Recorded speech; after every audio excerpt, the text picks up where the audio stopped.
For someone that has anxiety or has been diagnosed with an anxiety disorder, the reason why they should come to Rythmia once they've cleared the medical protocols that are necessary to be safe here, and they've worked with their prescribing physicians if they're on meds to taper off those meds in a safe way. Once that's all been handled and they're here at Rythmia, the process and the way it looks for someone with anxiety is that in a certain way, that anxiety may surface while they're here. It may surface in a breathwork session. It could surface in the plant medicine ayahuasca session. And the way it looks, in order to heal something, you have to deal with it. You have to face it. It'd be nice to ignore the anxiety and just pretend it's not there and kind of just move past it. But that's not how healing works. Unfortunately, the healing is something that comes in front of you. And people that have anxiety deal with anxiety by facing it and getting control over it. And anxiety is based on two things.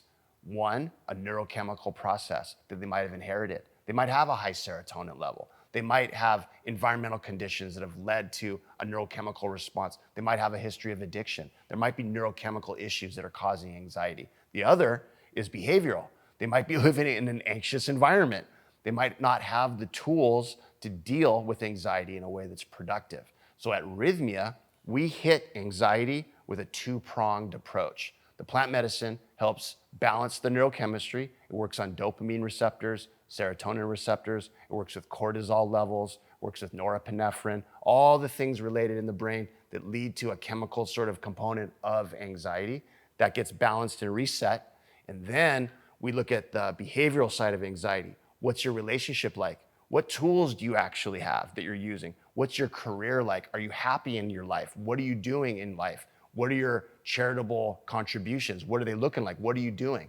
And that part is really, really important at Rythmia to address. Now, you could go to any ayahuasca center and have a wonderful experience on the beach with a beautiful sunset with all these cool people, and that can be amazing. But if you want to do work, if you really want to dig into your issue that you're working on, for example, as we mentioned, anxiety, this is the place to do it because we have the professionals here to provide that support.